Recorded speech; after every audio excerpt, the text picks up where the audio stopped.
Hi, Robert Merchant from CCI Investments, here with another one of our short little podcasts. We do different podcasts with different topics. We try to make them last around 15 minutes so you don't get bored with us. I have a guest with me today. This is Mark Crawford. He's one of my clients. He owns several parks and we operate his parks. I have Kristen Ernst here, the Vice President of operations for my company. You can't see her, she's out of the thing, but she can say hello. Hello. And then I have Earl Matthews, who is in our acquisitions department. He's operating the camera. Hello. And like I said, my name is Robert Merchant. We are mobile home park consultants. You can look us up on the internet under mobile home park consultants. I also am a mobile home park owner and have been for many, many years, and quite a few places all over the United States. Right now we actually operate around 70 parks from California to Pennsylvania. Most of my clients won't buy a park unless I run it for them after we close. I do it under a consulting firm because I'm not a real estate agent in all these countries, so my attorney wrote up a consulting fee agreement and I do it as a consultant. And we get a monthly consulting fee, and the things that we do is actually the same thing as property management does. We just take it a little step further because we know the business. We know that if somebody's going to paint a mobile home on the outside, it should cost $500, not $2,000. And a lot of people don't know that. They use a management company that goes in and they do the same guy, the painter that paints their apartments or paints houses. He goes over and paints the home, turns in the invoice, management company pays them, just sends you your P&L at the end of the month. We don't operate that way. Matter of fact, we don't use any trust fund money. It goes into us and we pay it. Everything we runs through an operating account that is owned by the owner of the park, and the owner of the park has online access to it, and we just pay the bills for that park. But what we do is take away the strain of running a mobile home park, because today our topic is, are you want to be a mobile home park owner or a mobile home park manager? I get so many calls from people that want to use my services. They say, hey, we'd like you to find us a park. Well, number one, maybe I can, maybe I can't find a park. I can look like you do. I can look for stuff. I do get a lot of brokers that call me because they know I'm not going to go around them, and they ask me what something should be valued at before they put it on the market. So I do get those, and I have people who call me and tell me about parks because they know I always pay a finder's fee if they find me stuff. But most people are not really wanting to be in the mobile home park ownership business. They're wanting to be in the mobile home park management business, because here's why. I'd like to buy a mobile home park, and I'd like to be able to have it within an hour's drive. I'd like to be within this many of a big city, this many miles of a 50, 100,000 population. I want city water and sewer and the tenants paying everything to the city. And I'd like it to be an 8 cap. Well, good luck to you, because that ain't happening unless you just get really, really lucky, okay? So I get a lot of people that want to have a park so they can go drive and look at it, and I understand that. But what I can't understand is, why would you buy a park that you're going to make 6% return on just because it's an hour from you, when you can buy one that's a plain trip away and make 12%? I just don't get that, okay? You're limiting your options too much. I also don't understand people that think that I need to buy a park and not have any park-owned homes, all tenant-owned homes, because you're going to get somewhere according to what part of the country you're in. I'm not going to have California included in this because we get $1,200 a month for lot rent and $2,500 a lot rent in some places, so that's got to go away. I'm talking about regular, normal towns across the United States. You're going to get somewhere between $250 and $450 for lot rent. If you're in a town that will demand $450 for lot rent, you're going to rent trailers for $1,100, $1,200 a month. So basically, you're going to double your income.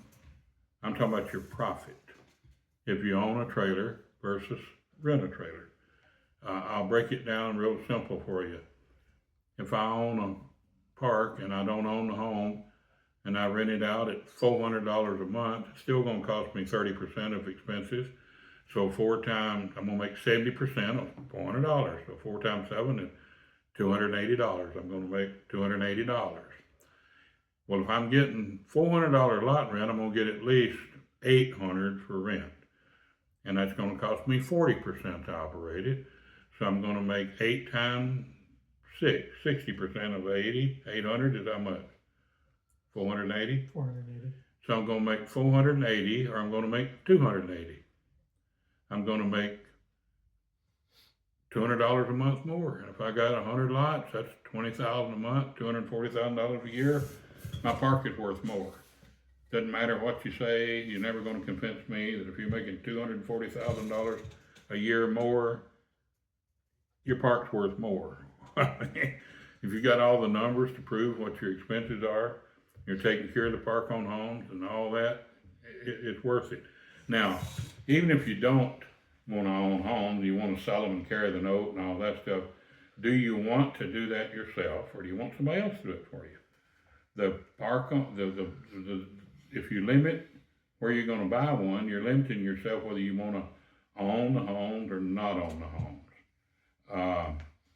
I mean, if somebody really wants a park, I'm going to pitch a park here.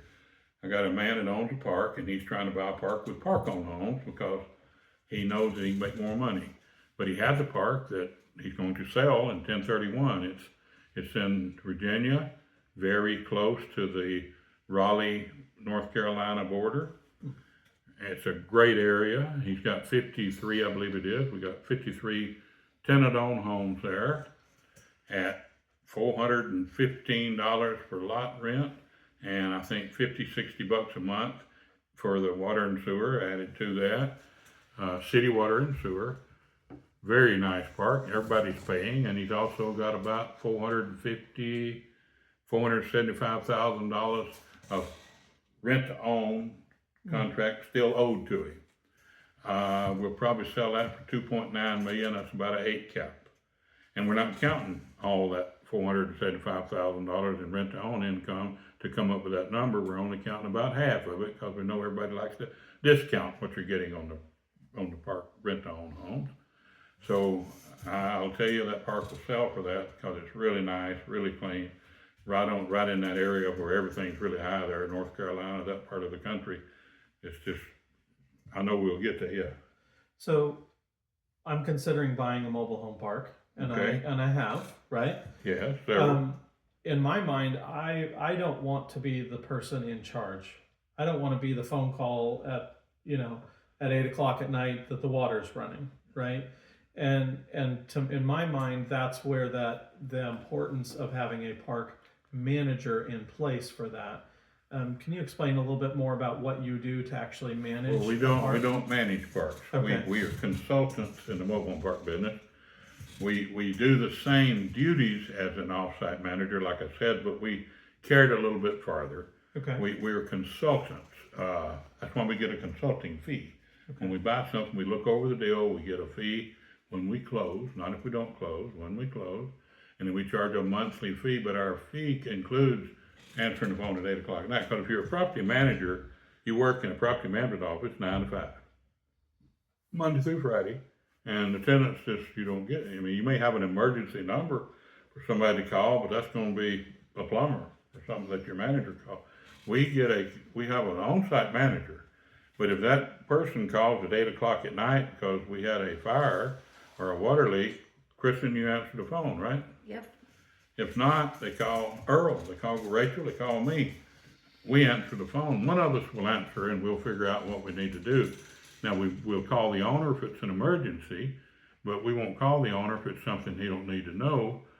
And what we do is we like for owners to be passive. We want them to be available. We want to talk to them if we're fixing homes and we got a bid. We want to be able to send them the bid, get the approval. We want to make sure that they put the money in for the supplies. And then when the guy's finished with the trailer, put the money in so we can pay. So he's got to be available. But really, we want a manager that don't call the on-site. We want an owner that don't call the on-site manager and try to talk to them. We want an owner that we can have a weekly update with, talk about what we did last week, what we're going to do this week, make sure he has his approval for everything, and then don't bug him. He can call us as much as he wants to, but we won't bug him if he don't want us to until next week. If he has questions and he can send it to us and email it or whatever, we'll answer them or we'll call him if he wants us to. But most of our clients do the weekly update until the park's running really good. And then we just send them the monthly stuff. We send them over the profit and loss, the check register. And I mean, they can go online and see what checks you wrote, but we send them out of our rent manager. We use rent manager software. We send them over the check register, the P&L, the current rent roll, unit type vacancy. We also send the age receivables with notes, which tells you what's happening if somebody's not paying, when they're going to be out, or when the court date is. And we try to make sure that the owners are informed so they don't have to worry about their property. But if you're going to do that, you need to expand your horizons and not worry about exactly where the park is, but how much money you can make. So if you live in North Carolina, you can't find anything in North Carolina because it's so expensive, then hey, how about Georgia? How about Alabama?